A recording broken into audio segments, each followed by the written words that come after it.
अल्लाहुल अलीयुल अज़ीम। हस्बुनल्लाहु व निअमल वकील। निअमल मौला व निअमन नसीर। बिस्मिल्लाहिर रहमानिर रहीम। अल्हम्दुलिल्लाहिल वाहिदिल अहदिल फर्दिस समद अल्लज़ी लम यलिद वलम यूलद वलम यकुन लहू कुफुवन अहद। सुम्मस्सलातु वस्सलाम वत्तहिय्यतु वल इकराम अला रसूलिल उम्मीयिल मक्कीयिल मदनीयिल हाशिमीयिल क़ुरैशिय्यिल मुत्तलबी मौलाना व मौलल कौनैन जद्दिल हसन वल हुसैन अबिल क़ासिमिल मुस्तफ़ा मुहम्मद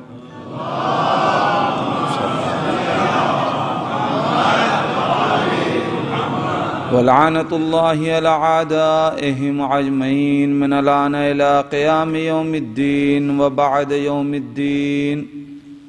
अल्लाहुम्मा लअन क़ातिलै फ़ातिमतज़ ज़हरा सलामुल्लाहि अलैहा। अम्मा बअद फ़क़द क़ालल हुसैन अलैहिस्सलाम। बिस्मिल्लाहिर रहमानिर रहीम। अल्लाहुम्मा इन्नका तअलमु इन्नहु लम यकुन मा काना मिन्ना तनाफुसन फी सुल्तानिन वला इल्तिमासन फी फुदूलिल हुताम वलाकिन लिनरिअल मआलिम दीनिका व नुज़हिरल इस्लाहा फी बिलादिका व यअमनल मज़लूमून मिन इबादिका व युअमला बिफ़राइदिका व सुन्नतिका व अहकामिक। सलावत पढ़े मोहम्मद।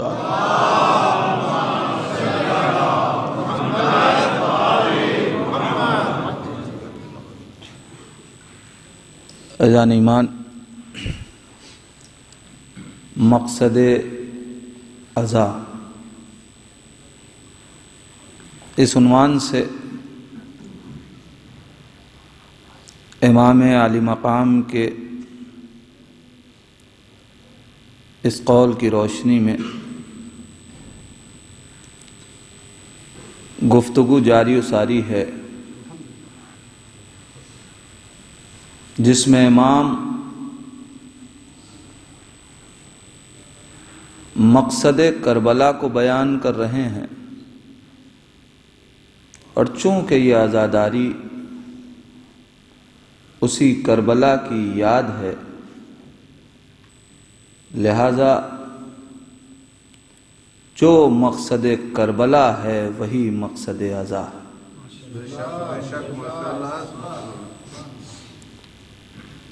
ये इमाम के अक़वाल, ये खुतबे, ये हमको आज़ादारी के हदफ से करीब करते हैं। इनके ज़रिए से हम समझ सकते हैं कि हमारी इस आज़ादारी का मकसद क्या है। कोई इंसान हो, छोटे से छोटा अमल अगर बाशऊर है तो बेमकसद नहीं करता। तो जब कोई अमल एक बाशऊर इंसान बग़ैर मकसद के न करे, तो जो काम उसने किया हो या जिस काम की इब्तिदा उसने की हो, जिसके लिए मासूम ये कहें अंते आलिमतुन गैर मुअल्लिमा, ए फूफी अम्मा आप आलिमे गैर मुअल्लिमा हैं, तो जिस अमल की बुनियाद बीबी ज़ैनब ने रखा, क्या वो बगैर मकसद के हो सकता है? हो ही नहीं सकता। कोई ना कोई मकसद है अज़ा का। और चूंकि हम हैं अज़ादार, लिहाजा पहले हमें मकसद अज़ा समझना है। और जब हम समझ सकेंगे तो हम कायनात को बता सकेंगे कि हमारी अज़ादारी का मकसद क्या है।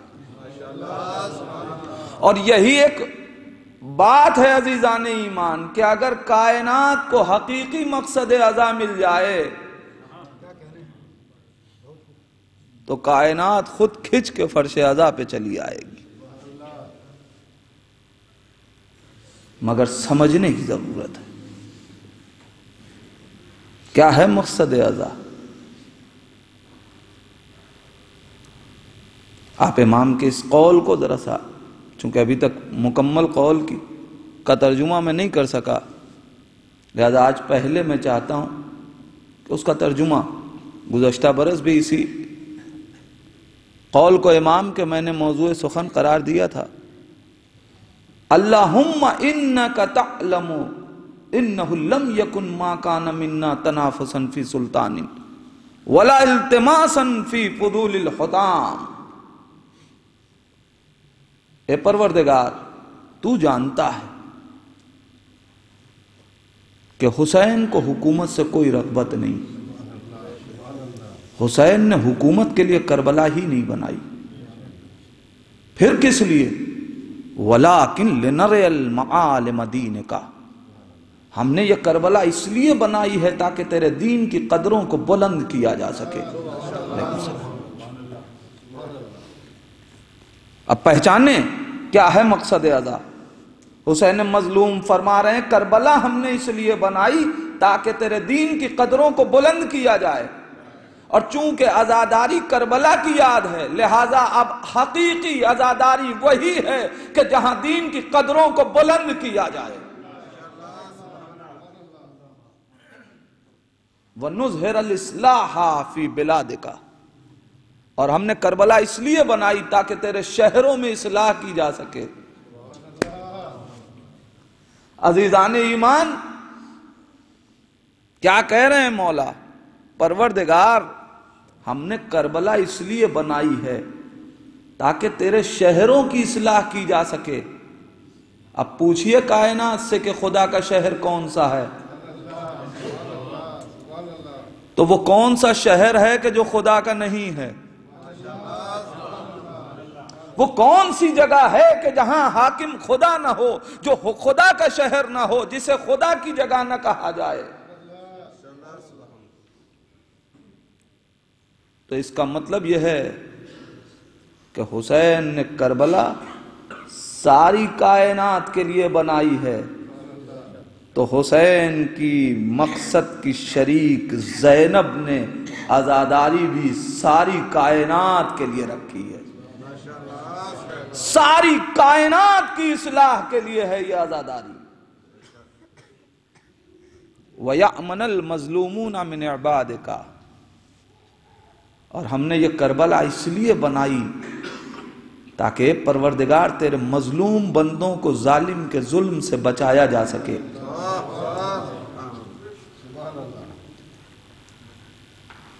करबला जुल्म से बचाती है, करबला दहशतगर्दी से बचाती है, करबला अमन का दर्स देती है।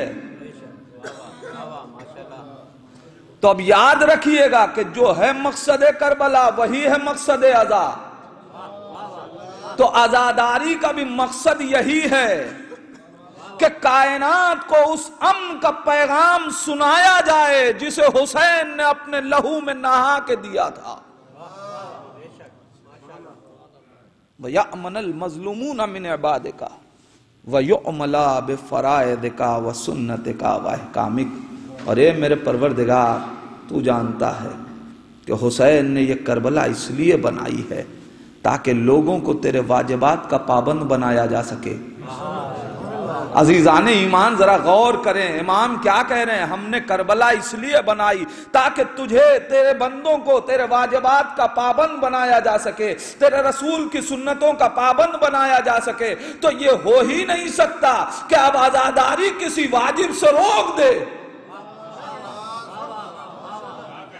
चूंकि जो है मकसद अज़ा, मकसद करबला वही मकसद अज़ा है। तो हुसैन जब करबला बना इसलिए रहे हैं कि अल्लाह के वाजिबात का पाबंद बनाया जा सके, रसूल इस्लाम की सुन्नतों का पाबंद बनाया जा सके। तो आजादारी का भी मकसद यही है कि कायनात को खुदा के वाजिबात से करीब किया जा सके, रसूल इस्लाम की सुन्नतों का पाबंद बनाया जा सके।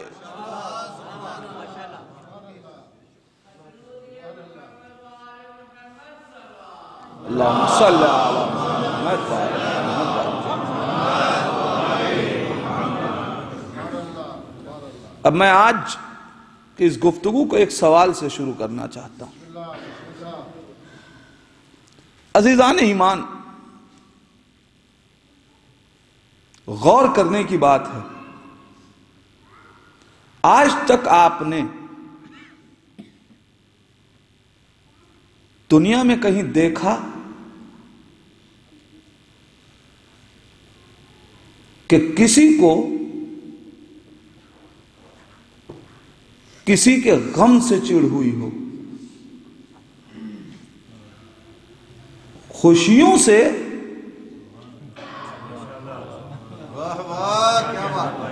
हसद खुशी से होता है। इंसान दूसरे को खुश नहीं देख पाता, खुशी से चिढ़ते हुए लोगों को देखा गया। फलां शख्स का बिजनेस इतना अच्छा क्यों चल रहा है? तो उसने मेहनत की इसलिए चल रहा है। लेकिन कुछ लोगों का आदत है कि दूसरों की खुशियां बर्दाश्त नहीं होती। फलां साहब का बच्चा इतने अच्छे स्कूल में एडमिशन कैसे हो गया? एंट्रेंस दिया उसने, हो गया। उसके इतने अच्छे नंबर क्यों आते हैं? पढ़ता है। उनके बच्चों से कहना नहीं पड़ता,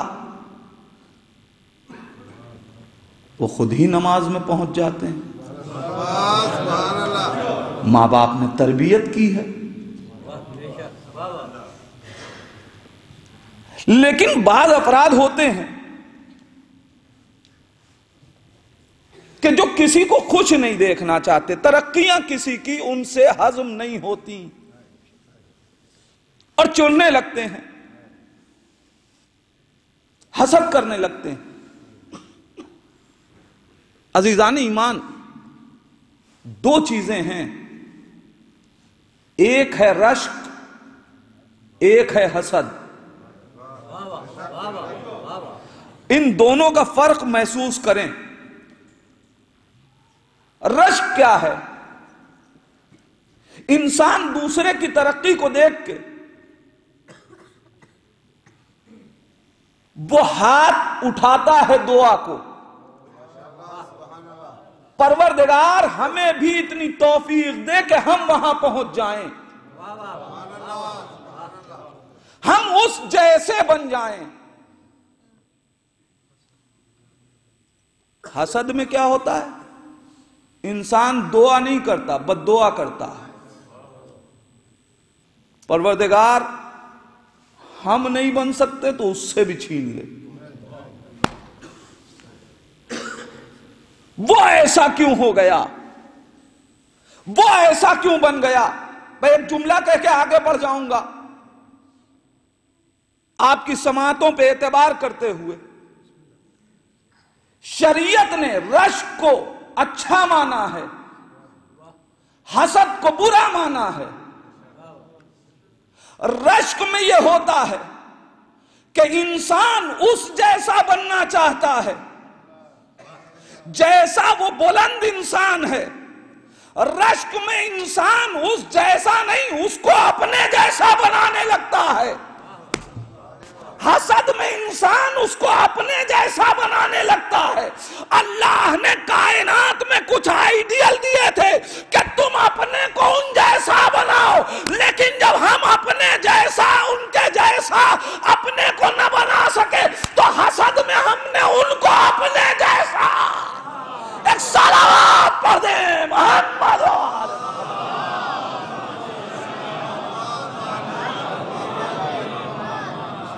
कुदरत ये चाहती है कि तुम जिस बुलंद इंसान को देखो वहां तक पहुंचने की कोशिश करो। एक सलवात पढ़े मोहम्मद वाले मोहम्मद।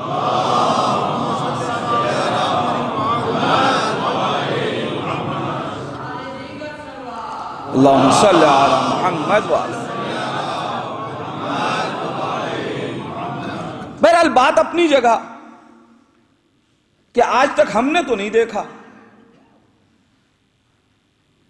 कि कोई किसी के गम से चिढ़े, खुशियों से चिढ़ने वाले नजर आए।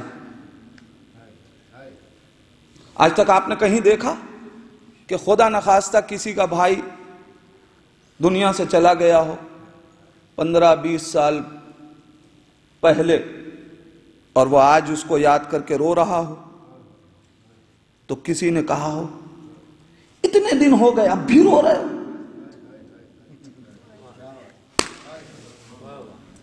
भाई बताइए, अगर कहीं किसी ने देखा हो तो बताए। जमाना बीत जाने की बात नहीं है, कितने ही जमाने गुजर जाएं, मगर कायनात में हमने नहीं देखा कि किसी ने किसी अपने गुज़श्ता इंसान का, अपने मरहूम का जिक्र बर्पा किया हो, उसकी याद मनाई हो। किसी ने आके कहा हो अम्मा इतने दिन हो गए अब भी याद कर रहे हो, अब भी मना रहे हो याद। मुझे कहीं नजर ना आया कि कोई किसी के गम से चिढ़ा हो। जहां भी नजर आया खुशी से चिढ़ते हुए लोग नजर आए, मगर गम से चिढ़ते हुए नजर ना आए, सिवाय एक गम के। आखिर सबब क्या है? ये गम खल क्यों रहा है? ये अदादारी खल क्यों रही है? इस अदादारी से परेशानी क्या है? अजीजान ईमान, मैं सोच रहा था कि इंसान अगर खुशी से चिढ़ता तो हम मान लेते 13 रजब से कोई चिढ़े, हमें मालूम है कि खुशी है, इंसान चिढ़ रहा है, दूसरी तारीखों से चिढ़े, खुशियों से चिढ़े तो बात समझ में आती है। ये गम से चिढ़ने की क्या जरूरत है? रो हम रहे हैं, आंसू हम बहा रहे हैं, वक्त हम दे रहे हैं, पैसे हम खर्च कर रहे हैं, परेशानी क्या है, सबब क्या है? मैं बहुत सोच रहा था। मैंने जब एक वाकया पढ़ा तो मुझे बात समझ में आई। तारीख ने बताया कि अल्लामा अमीनी अलैहिर्रहमा से शेख शलतूत अलैहिर्रहमा ने जामे अजहर मिस्र के रईस, बड़े मुनसिफ मिजाज थे। आयतुल्लाह बुरुजर्दी के ज़माने में वहाँ तमाम फ़िक़्ह पढ़ाई जाती थी। उन्होंने लिखा उनको ख़त, और फ़िक़्ह जाफ़री भी वहाँ राइज हुई। जो मुनसिफ मिजाज हो उसकी तारीफ होनी चाहिए। उन्होंने अल्लामा अमीनी अलैहिर्रहमा से पूछा, कौन है अल्लामा अमीनी? साहिब अल-गदीर, जिन्होंने 10 जिल्दें गदीर के बारे में तहरीर करने के बाद लिखा कि यह गदीर का एक कतरा है।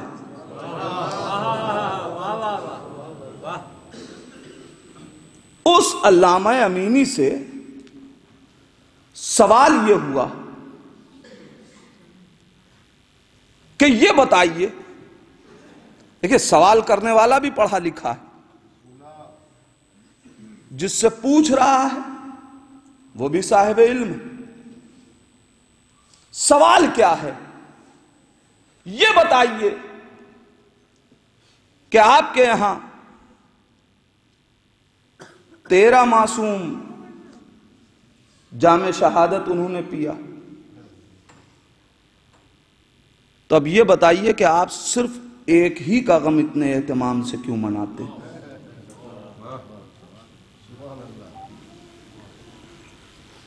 मासूमीन में आपका अकीदा यह है कि ये सारे मासूमीन शहीद हुए,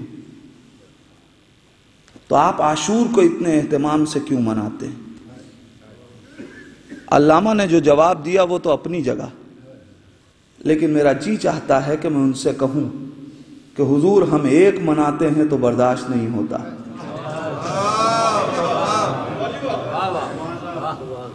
अल्लामा अमीनी अलैहिर्रहमा जवाब देते हैं, और यहां से फलसफे आजादारी को पहचाने अजीजान ईमान।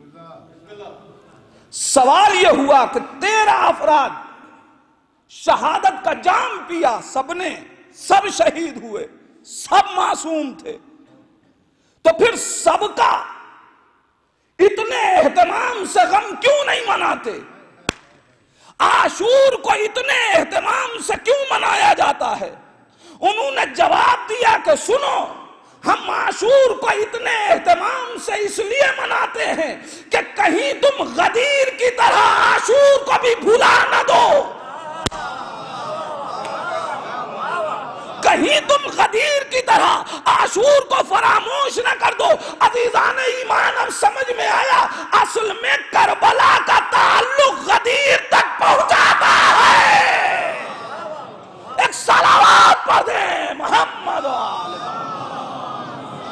बहुत डिस्टर्ब कर रहा है।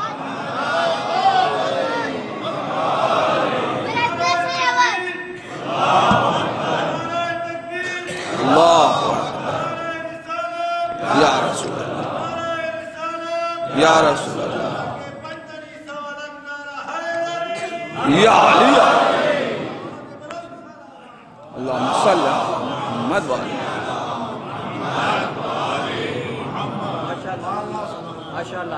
लेकिन अजीजान ईमान, इस वाक़े को पढ़ के एक बात समझ में आई।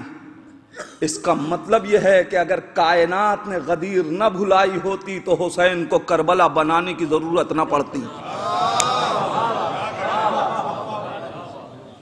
अगर गदीर को न भुलाया गया होता तो करबला बनाने की जरूरत नहीं पड़ती। गदीर क्या है? गदीर उस सिलसिला हिदायत का नाम है कि जो हुसैन, जो रसूल इस्लाम देना चाहते थे उम्मत को। अजीजान ईमान, मालूम यह हुआ कि अगर कोई सिलसिला हिदायत को भुला दे तो उसको करबला की जरूरत पड़ जाती है बशरियत को।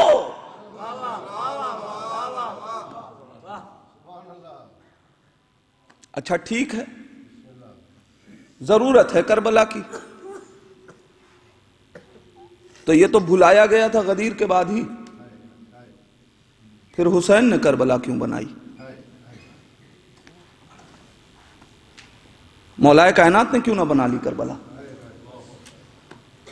मौला इमाम हसन ने करबला क्यों ना बना ली? अच्छा, मौला इमाम हुसैन अलैहिस्सलाम के बाद किसी इमाम ने करबला क्यों ना बनाई?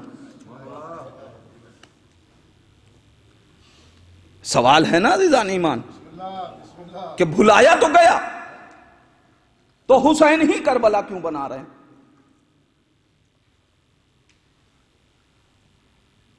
अज़ीज़ान ईमान,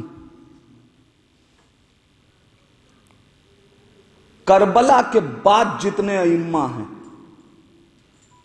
उनका एक जवाब होगा, चूंकि हुसैन करबला बना चुके, लिहाजा अब करबला बनाने की जरूरत नहीं है, अब करबला बचाने की जरूरत है।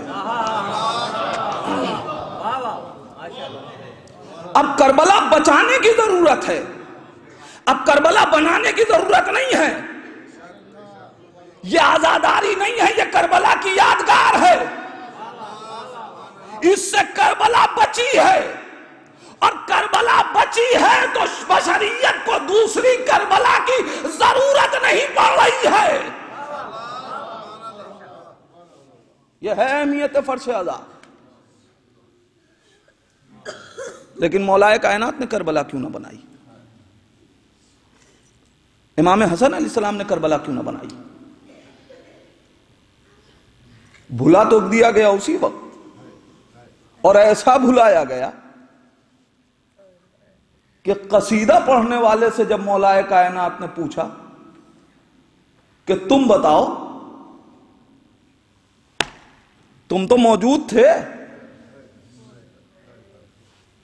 तो कहा या अली, अब बात पुरानी हो गई, याद नहीं आ रहा है। अल्लाह ने कहा, अली, मौलाए कायनात ने कहा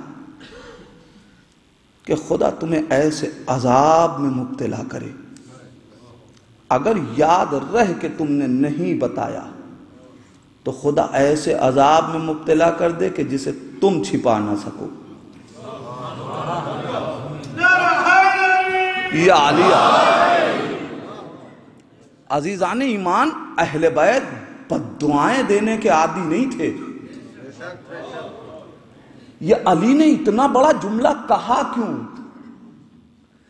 मसला अपनी जात का नहीं था, मसला उम्मत की हिदायत का था। वरना अली अपनी जात के लिए नहीं कह रहे हैं। और अब तारीख कहती है कि जब पेशानी के ऊपर सफेद दाग नजर आया, जैसे जैसे उसने अपने अमामे को छिपाने के लिए आगे बढ़ाया, दाग फैलता गया। एक दिन किसी ने पूछा कि भाई ये क्या है? उसने कहा ये अली की बद्दुआ का नतीजा है। तो भुलाया तो जा चुका था, फिर करबला बनाई क्यों नहीं? असल मरहला यह था कि करबला से पहले तक चूंकि इस्लाम के उसूल बाकी थे, लिहाजा फुरुआत के लिए और जुज़ई मसाइल के लिए तनहा कुर्बानी दे के दीन की हिफाजत कर ली गई। जब तक जुज़ियात और दीन के बाज मसाइल में इख्तिलाफ हो रहा था, उस वक्त तक जाती और जुज़ी कुर्बानी दे दे के इस्लाम को बचा लिया गया। मगर हुसैन के जमाने में आलम यह हो चुका था कि अब नशे हुकूमत में चूर तख्त पे बैठा हुआ इंसान ये कह रहा था कि न तो कोई वही आई थी, न कोई रसूल आया था, न कोई कुरान आया था, ये सब माद अल्लाह बनी हाशिम का ढोंग था। मालूम यह हुआ कि इस जमाने में चूंकि असले पूरे शरीयत को दांव पे लगा दिया गया था, लिहाजा अब तन्हा कुर्बानी से इस्लाम नहीं बचने वाला था, बल्कि जरूर थी कि अली का लाल उठे और अपने भाई की भी शहादत दे, बेटे की भी शहादत दे, बच्चों की भी शहादत दे, ताकि पूरी बशरियत को बेदार किया जा सके। अगर हुसैन से पहले यह काम हुआ होता तो वो करबला बनाते। चूंकि यह काम हुसैन के जमाने में हुआ, लिहाजा हुसैन ने करबला बनाई। लेकिन अब करबला बचाने का जमाना है। कायनात को रूशनास करना है उस करबला से कि जो हुसैन ने बनाई है। हमें उस करबला की तलाश नहीं है जो हमारे जहनों ने बनाई है। हमारे जहनों की बनाई हुई करबला और है, हुसैन की बनाई हुई करबला और है। हुसैन ने करबला में हुकूक को पहचानवाया है।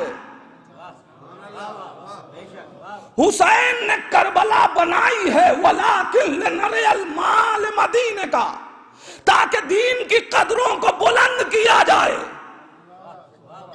इसका मतलब यह है कि आजादारी दीन की कदरों को बुलंद करती है। जहां कदरों को आपस में टकरा दिया जाए वो करबलाई आजादारी नहीं हो सकती। वो हुसैन की बनाई हुई करबला का मकसद नहीं है। और ये कैसे मुमकिन है?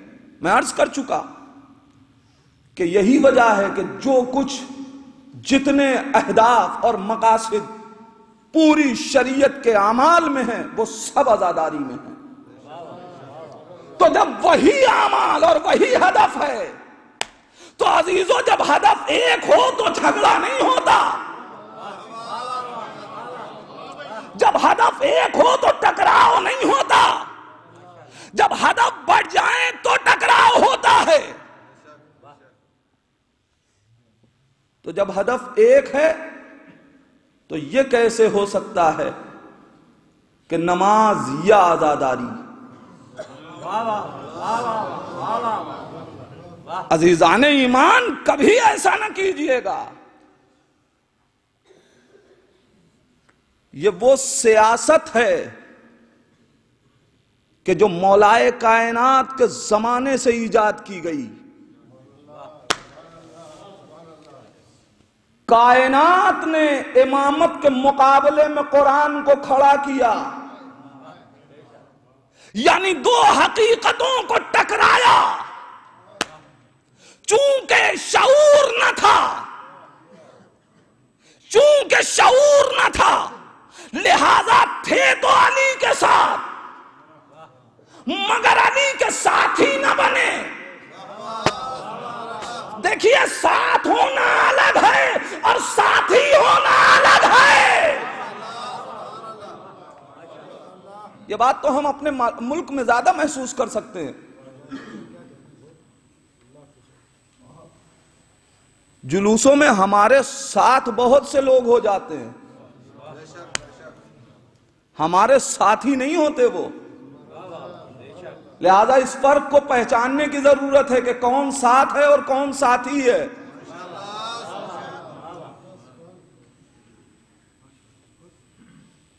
तो अब अजीजों, मौलाए कायनात सामने हैं, मगर चूंकि शऊर बेदार न था, लिहाजा ये पहचान न सके।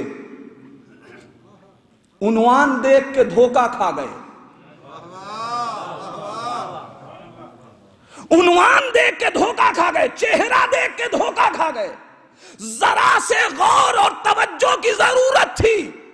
अजीजान ईमान, समझ में आ जाता कि ये कुरान की हुर्मत को सीने से लगाने वाले हैं या कुरान की बेहुरमती करने वाले हैं। जो लोग कुरान लेके आए थे वो सरों पे कुरान नहीं लाए थे, नेज़ों पे कुरान लाए थे। यानी हकीकत और शरीयत को छलनी किया जा रहा था। और ये याद रखिए कि अगर इंसान बाशऊर न हो तो उन्वान देख के धोखा खा जाता है। कभी लिबास देख के धोखा खा जाता है इंसान, कभी टाइटल देख के धोखा खा जाता है इंसान। नहीं, हमारे मेयार अहले बैत हैं।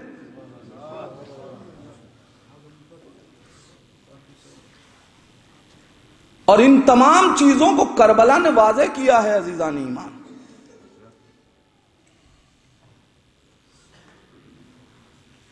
लिहाजा सिर्फ उन्वान अज़ा से काम नहीं चलेगा, मकसद अज़ा को निगाह में रखना पड़ेगा।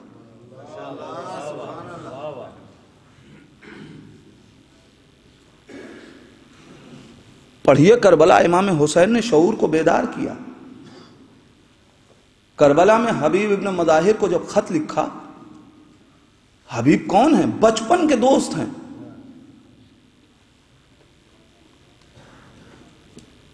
आप सब खूब अच्छी तरीके से जानते हैं कि जो इंसान बचपन का साथी होता है, बचपन का दोस्त होता है ना, उसके लिए सारे तकल्लुफात किनारे होते हैं, दोस्ती सबसे बुलंद होती है। और हुसैन खत लिख रहे हैं तो लफ्ज फकीह का इस्तेमाल क्यों किया? क्या हबीब कह के बुलाते तो ना आते? दोस्त कह के पुकारते तो ना आते? इंशाअल्लाह वक्त रहा तो किसी मजलिस में मुसलसल आपके सामने जनाब हबीब की किरदार और शख्सियत पे गुफ्तगू करूंगा कि क्या है जनाब हबीब। लेकिन अभी सिर्फ एक पहलू, क्यों फकीह कह के पुकार रहे हैं मौला? दोस्ती का वास्ता देते, बचपन से दोस्त, बामारिफत दोस्त है, ऐसा बामारिफत दोस्त कि जो कदमों की खाक को सर पे लगा रहा हो,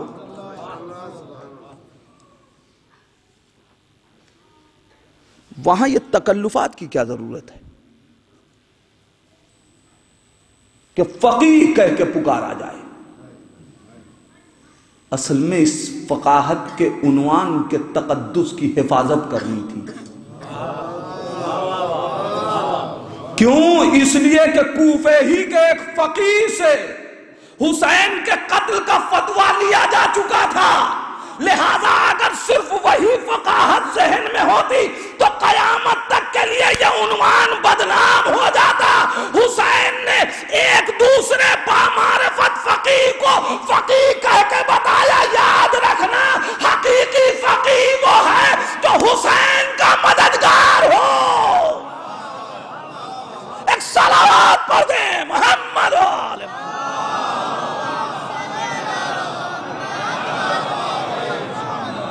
मैं आबरू फकाहत बचाने जा रहा हूं। मैं कायनात को एक पैगाम दे रहा हूं कि खबरदार, उन्वान से धोखे न खाना, बल्कि मेयार देखना, वरना इंसान। आप जरा सोचें, ये सारे मवारिद करबला में यूं ही नहीं है। हुसैन मजलूम का एक एक अमल हमारे लिए नमूना।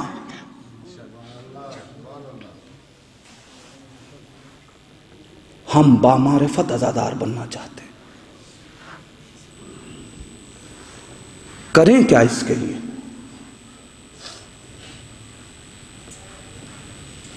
हम बामारिफत हुसैनी बनना चाहते हैं, क्या किया जाए? का किरदारों को पढ़ो।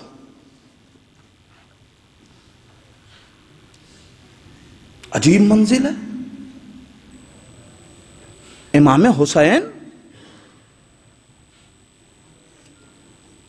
करबला से पहले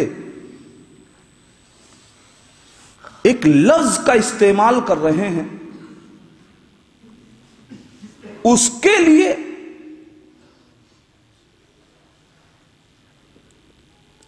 कि जिसने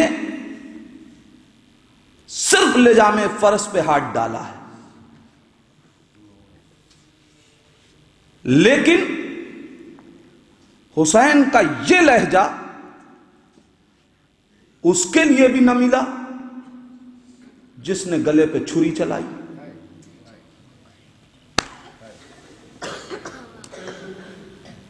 हमें पहचानने की जरूरत है। हुर जब रास्ते में मिले हैं तो एक जुमला कहा है सरकार सैयदुल शुहदा ने, सकलत का उम्म का या हुर। ए हुर, तेरी मां तेरे मातम में बैठे। आप जरा सोचें, क्यों? हुसैन चाहते क्या हैं? हुसैन मजलूम ने उस हुर के लिए जिसके बारे में मालूम है कि यह अभी घेर के लेके जा रहा है, मगर यह खुद हमारे दरवाजे तक आएगा, उसके लिए यह लफ्ज इस्तेमाल किया। लेकिन मुझे दिखाइए कि इमाम ने शिमर के लिए यह लफ्ज इस्तेमाल की, यह लहजा इस्तेमाल किया। हां, करबला के मैदान में कुछ बद्दुआएं इमाम हुसैन की हैं। यह पूरा मौजू है अज़ीज़ान ईमान कि इमाम के आमाल चूंकि बाहदफ होते हैं। आगे यह बात तो जरा अर्ज करूं, आप जरा सोचें, एक शख्स है कि जो सरकार सैयदुल शुहदा की इहानत करता है, जब इमाम हुसैन अलैहिस्सलाम ने ये चाहा कि नमाज पढ़ें, तो एक शख्स ने कहा, ए हुसैन, तुम्हें ये तुम्हारी नमाज फायदा नहीं पहुंचाएगी।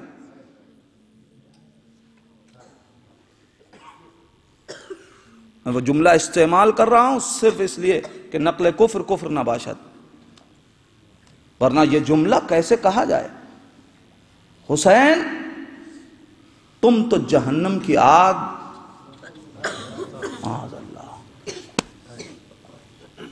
इतना कहना था कि हुसैन मजलूम ने कहा कि तू झूठा है,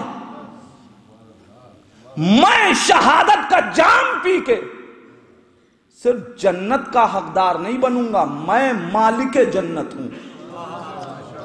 हां, तू ये बता कि तू कौन है। जब उसने अपना तारुफ कराया तो हुसैन मजलूम ने रहमतुल लिल आलमीन के नवासे ने दस्ते बदुआ बुलंद किया, ए परवरदिगार, इसे इसी दुनिया में जहन्नम का मजा चखा दे।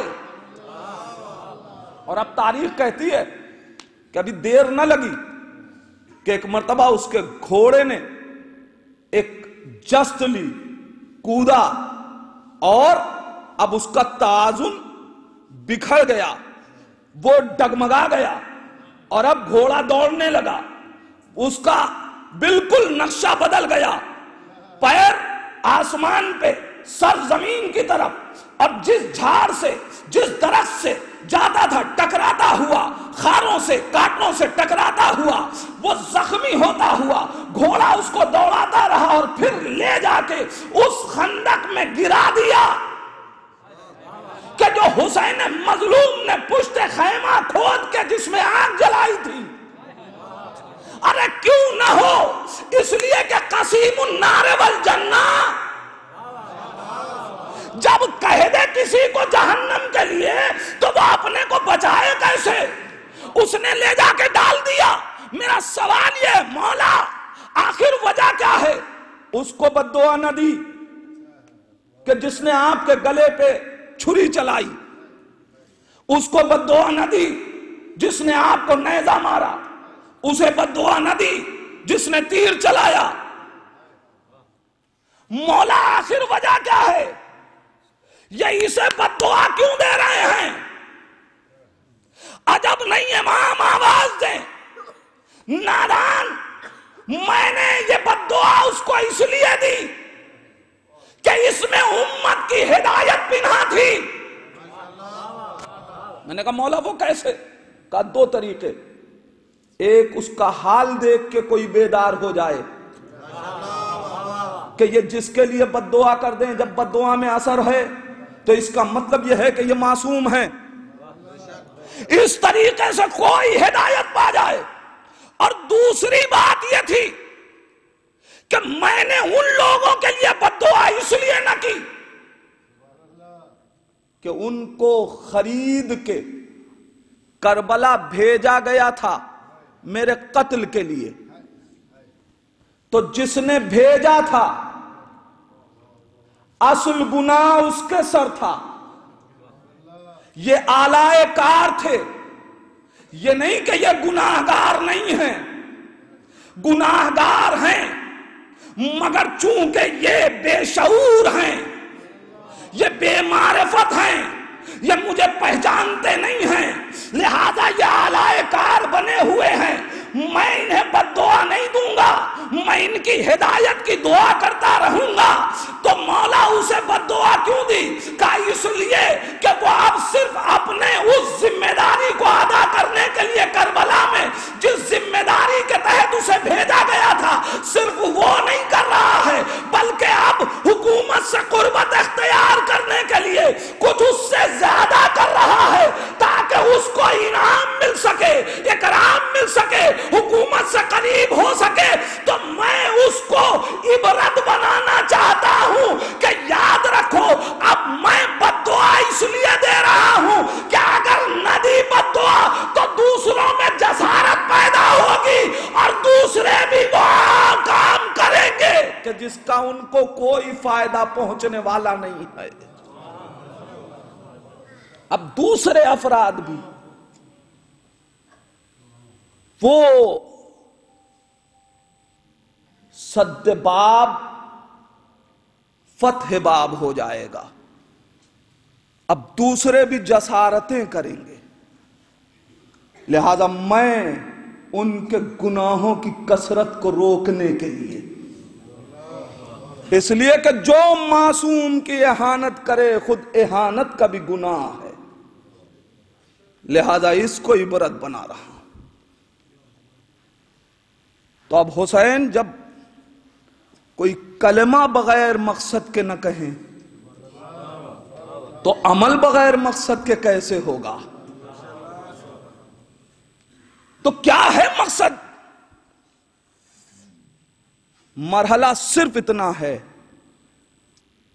कि हुर के अंदर निजात का जमीना पाया जाता है, सिर्फ उस सलाहियत को जगाने की जरूरत है। जागेगा कैसे?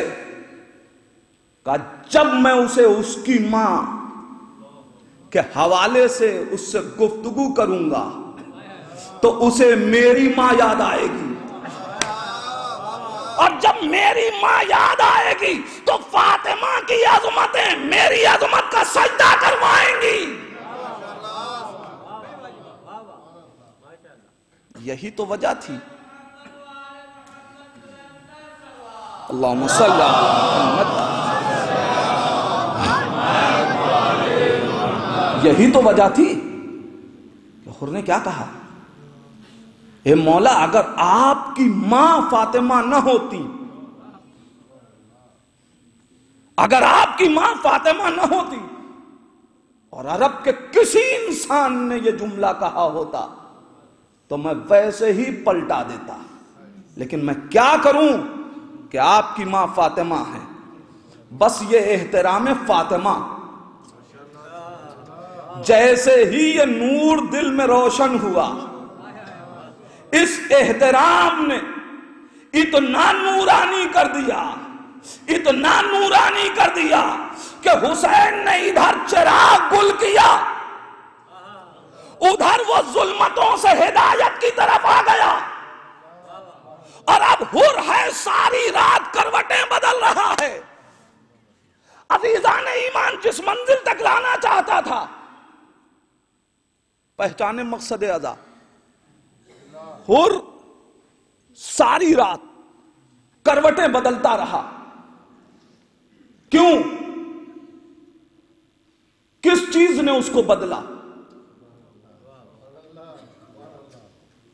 वो कौन सी कैफियत हुई कि जिसने उसके अंदर तबद्दुल पैदा कर दिया? पूछिए हुर से। जब किसी ने हुर से पूछा, ए हुर, ये मैं तेरी क्या कैफियत देख रहा हूं, तो हुर ने क्या कहा? हाथ पकड़ा, लेके पुश्ते खैमा पे आया, कहा ये सदाएं सुन रहे हो? क्या थी वो सदाएं? हुसैन के बच्चे अपनी प्यास का इजहार कर रहे थे। अजीजान ईमान, मालूम यह हुआ कि अगर इजहारे तिश्नगी हुसैन के बच्चों की असरअंदाज न होती तो हुर में तब्दीली न आती।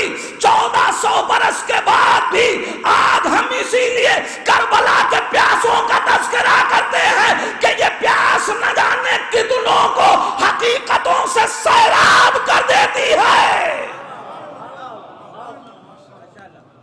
मारिफ के जो प्यासे हैं उनकी प्यास बुझाती है। ये करबला के बच्चों की तिश्नगी का जिक्र। लेकिन अजीजान ईमान, आप जरा सोचिए,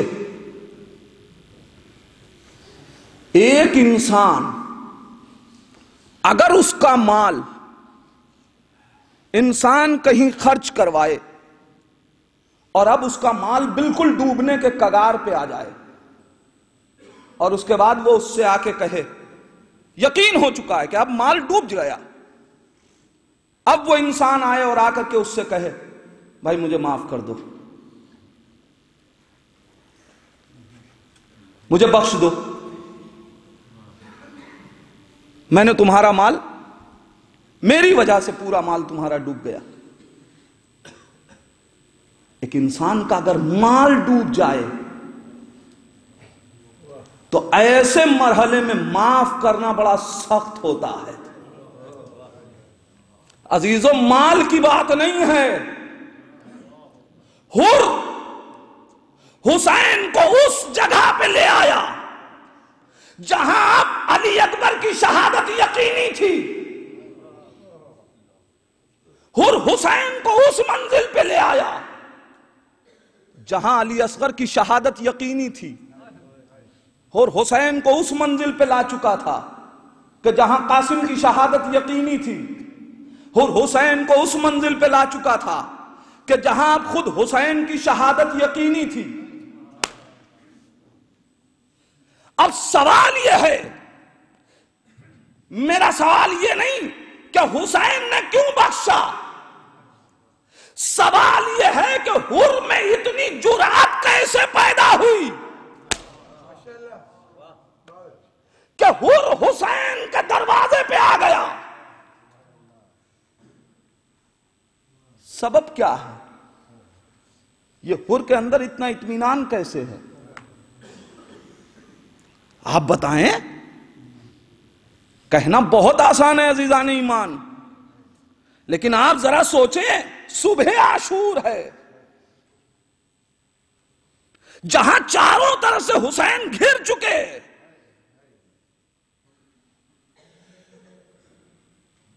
माफी मांगना जब इतना सख्त हो तो माफ करना कितना सख्त होगा। लेकिन अजीजों, वो क्या सबब था कि जो हुर को इतना सहारा दे रहा था कि हुर दरे हुसैन तक आ गए, हुर आवाज देंगे कि इमाम के जुमले मेरा सहारा बने। इमाम खुद कह के निकले हैं, मैं करबला बना रहा हूं लोगों की इस्लाह के लिए। मगर ए हुर, अब आखिरी वक्त में यह कौन सा जज्बा है कि जो तुम्हें यहां तक खींच के ला रहा है? भाई कोई तो वजह होगी। हुर आवाज देगा, मैं पहचान चुका हूं ये वारिसे रसूल हैं।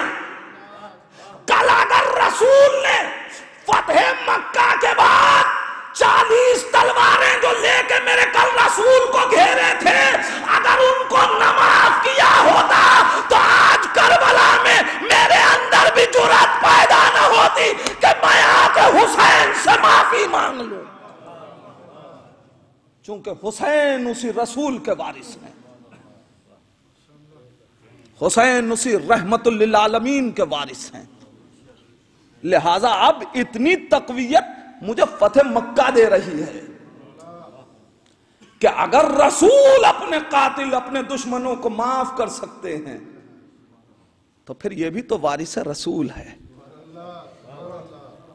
आ गए हुसैन के दरवाजे पे, ए मौला आपने माफ क्यों कर दिया?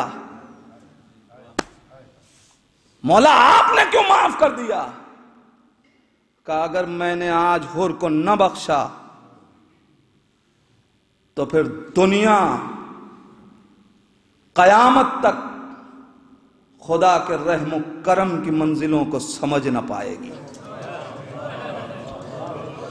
मैं वारिसे मशीयत परवरदिगार हूं, मैं उसकी रहमत का नमूना हूं। मैं दुनिया वालों को दर्श देना चाहता हूं, याद रखो अगर बंदे के अंदर इतनी सलाहियत हो तो खुदाए हुसैन कितना रहीम होगा। लिहाजा गुनाहें करके मायूस ना होना। गुनाहें हो जाएं तो फिर मायूस ना हो जाना कि अब खुदा कहां बख्शेगा। नहीं, मैं करबला में हुर को माफ करके खुदा के रहम करम की तजल्ली बिखेर रहा कि जब खुदा के बंदे में इतनी वुसअत पाई जाए तो उस हुसैन का खुदा कितना रहीम होगा।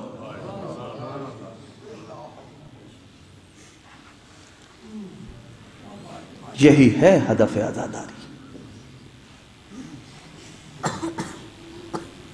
आजादारी वो शय है कि जिसने हुर का गुनाह बख्शवाया। ये आजादारी ही तो थी जो बच्चे अलतश अलतश कह रहे थे, अपनी प्यास का नौहा ही तो पढ़ रहे थे। इसका मतलब यह है कि आजादारी में वो उन्सुर पाया जाता है। शर्त इतनी है कि हुर की तरह निदामत के साथ आओ, फिर ये फर्श आजाद तुम्हें आजाद करके भेजेगा। और अब तारीख कहती है हुर चले हुसैन की तरफ। आलम क्या है? जब जाने लगे, बाबा कहां जा रहे हैं? कहा मैं हुसैन की तरफ जा रहा हूं। भाई ने पूछा कहां जा रहे हैं? हुसैन की तरफ। गुलाम आके बढ़ा, आका कहां? कहा हुसैन की तरफ। आका जब तक गुमराही में रहे मुझे साथ रखा, अब जो नूर की तरफ सफर है तो मुझे तन्हा छोड़ रहे हैं, साथ लेके चलो। और एक छोटा सा काफिला लेके हुसैन की तरफ आए।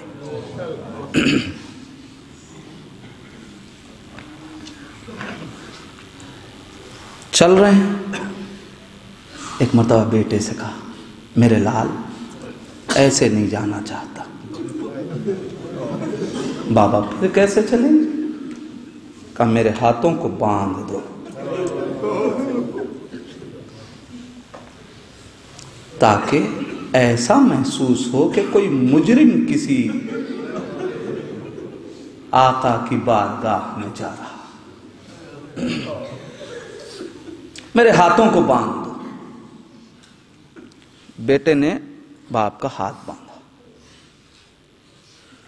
कुछ दूर अभी हुर चले थे, फिर कदम रुक गए।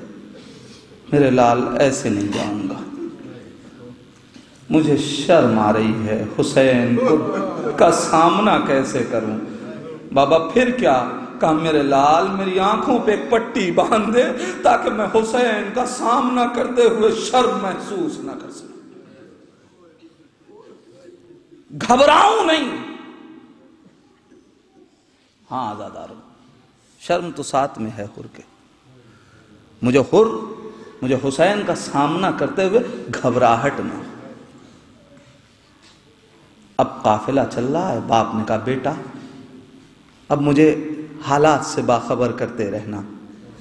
बस चंद कदम गुजरे थे कि एक मर्तबा बेटे ने नारे तकबीर बुलंद किया। हुर ने घबरा के पूछा बेटा ये तकबीर क्यों बुलंद कर रहे हो? कहा बाबा अब्बास और अली अकबर इस्तकबाल को आ रहे हैं।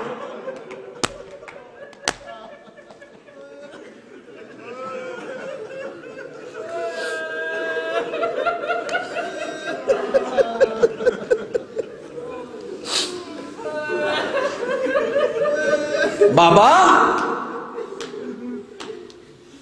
आका अब्बास और हम शक्ल पैगंबर इस्तकबाल को आ रहे हैं।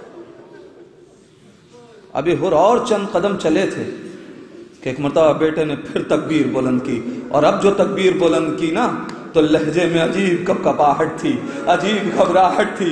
बाप ने पूछा बेटा अब क्यों तकबीर बुलंद कर रहे हो? आका अरे खुद हुसैन बनफ्स नफीस अपनी जगह से उठ के इस्तकबाल को आ रहे हैं। और एक मर्तबा घोड़े से कूद पड़े, अरे दौड़ते हुए हुसैन के कदमों में रख दिया सर। ए आका अरे क्या गुनाहें बख्शी जा सकती है?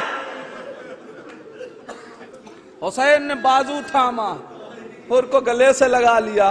ए हुर तेरी माँ ने कितना अच्छा तेरा नाम रखा था, अजीजों जानते हैं हुसैन ने यह जुमला क्यों कहा? इसलिए कि कल हुसैन ने देखा था कि हुर को उसकी माँ को याद दिलाने पे कितनी तकलीफ पहुंची थी, लिहाजा माँ की तारीफ की जा रही है ताकि दिल से वो दर्द दूर हो जाए। ए हुर, अरे तेरी माँ ने तेरा कितना अच्छा नाम रखा, तो दुनिया में भी आजाद, आखिरत में भी आजाद। आका, क्या खताएं माफ हो सकती हैं? और मैंने भी माफ किया, मेरे खुदा ने भी माफ किया। और कोई इत्मीनान हुआ, लेकिन हाथों को जोड़ दिया। आका, एक और मुतालिबा, तो बताओ क्या कहना चाहते हो? आका, पहले मक्तल की इजाजत दे दीजिए। अजीजों, कहना बहुत आसान है, लेकिन एहसास कीजिए, साकिए कौसर के घर, साकिए कौसर के लाल के घर कोई मेहमान आया हो और हुसैन एक कतरा आप भी उसे पेश न कर सके। और तू तो मेरा मेहमान है, और तू मेरा मेहमान है। आका, मुझे इजाजत चाहिए। हुसैन ने इजाजत दे दी, लेकिन जी चाहता है हुर से सवाल करूं। ए हुर, ये इतनी जल्दी क्या है? क्या खुद पे यकीन नहीं है? क्या अभी बदल जाने का भी अब कोई इम्कान है? और फिर ये मक्तल में जाने की इतनी जल्दी क्यों है? और आवाज देगा, नहीं, अगर बदलना होता तो आया क्यों होता हुसैन के दर पे? अब फिर जल्दी क्यों है? जुमला सुन लो आजादारो। और फिर इतनी जल्दी क्यों है? क्यों मक्तल जाना चाहता है? अजब नहीं हो रहा, आवाज दे, मुझे खौफ महसूस हो रहा है, कहीं हुसैन के खैमे से कोई बच्चा निकले, मेरा चेहरा देख के जाके ये न कहे अम्मा, अरे वही आया है जिसने कल मेरे बाबा के ले जाने फरस पे हाथ डाला था। ए आका, मुझे मरने की रजा दे दो। और गए, कुछ कदम आगे बढ़े, वापस आ गए। आका, मैं नहीं जाऊंगा, पहले मेरा बेटा। तारीखों ने लिखा है कि हुर के उस बेटे का नाम अली। आका, पहले मेरा बेटा, जरा मैं भी तो देखूं कि ज़ईफ बाप के दिल पे जवान बेटे का दाग क्या होता है। आजादारो, हुर का बेटा मक्तल गया, एक मर्तबा आवाज आई, हुर दौड़े। अब जो मक्तल में गए तो क्या देखा? हुसैन जवान, हुर के जवान बेटे का सर अपने जानू पे रखे हैं। हुर आवाज देता है, आका आप लाइए, लाशा उठा दो। हुसैन ने बाजू थाम लिया। हुर, मालूम नहीं है शरीयत मोहम्मदी में बाप बेटे का जनाजा नहीं उठाता, मकरूह है कि बूढ़ा बाप जवान बेटे के जनाजे को उठाए।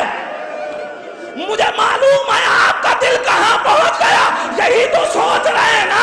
ए आका, अरे अभी जब अली अकबर,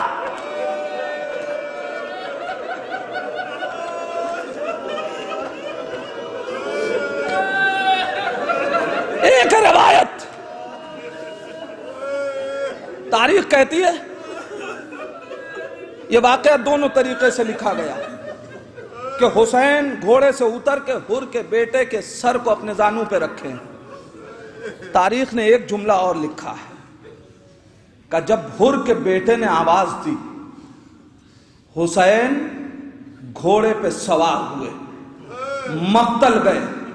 हुसैन घोड़े से उतरे नहीं, हुर के जवान बेटे को हुसैन ने झुक के मक्तल से उठा लिया और हुर के बेटे के जवान बेटे के लाश को लेके हुसैन आ गए। आजादारो, क्या सुन रहे हो? यह सुबह आशूर है। हुसैन के इतनी ताकत है कि घोड़े से उतरे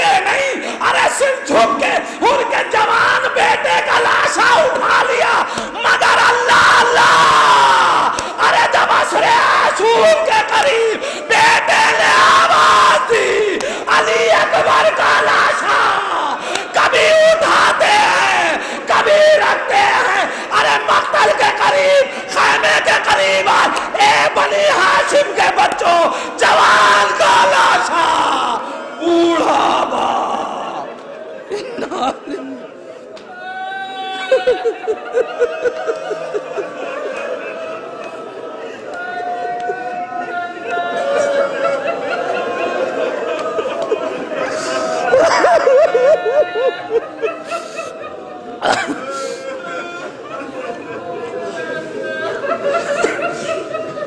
बारलाहा तुझे वास्ता है मोहम्मद वाले मोहम्मद का, इन आवाजों पे अपनी रहमत नाजिल फरमा। परवरदिगार तुझे वास्ता है मोहम्मद वाले मोहम्मद का, हमें मकसद अज़ा को समझने और उस पर अमल करने की तौफीक अता फरमा। बारलाहा तुझे वास्ता है मोहम्मद वाले मोहम्मद का, अली अकबर की मुसीबत पे ये जवान रोए हैं। परवरदिगार इन जवानों के आंसुओं को रुमाल सैयदा में जगह इनायत फरमा। परवरदिगार इन जवानों को अपने हिफ्ज़ व अमान में रख। परवरदिगार जो रिस्क रोज़ी की तलाश में आए हुए हैं, तुझे अली अकबर का वास्ता, उनके लिए रिस्क रोज़ी मुहैया फरमा। जो साहिबान रिस्क रोज़ी हैं परवरदिगार उनकी रिस्क रोज़ी में बरकत इनायत फरमा। परवरदिगार तुझे वास्ता है मोहम्मद वाले मोहम्मद का, जहाँ जहाँ भी अहले बैत के चाहने वाले हैं उनकी जान माल इज़्ज़त आबरू की हिफाजत फरमा, खुसूसन ज़ायरान हुसैनी की हिफाजत फरमा। परवरदिगार तुझे वास्ता है मोहम्मद वाले मोहम्मद का, उलमाए किराम आयत एज़ाम का साया हमारे सरों पर सलामत रख। बारलाह तुझे वास्ता है मोहम्मद वाले मोहम्मद का, वारिस अहले बैत इमाम ज़माना के ज़ुहूर में ताजील फरमा। इंद ज़ुहूर इतनी तौफीक दे कि हम अपने इमाम को पहचान सकें। उसी इमाम का वास्ता हमको उनके आवान अंसार में शुमार फरमा। रब्बना तक़ब्बल मिन्ना इन्नका अंतस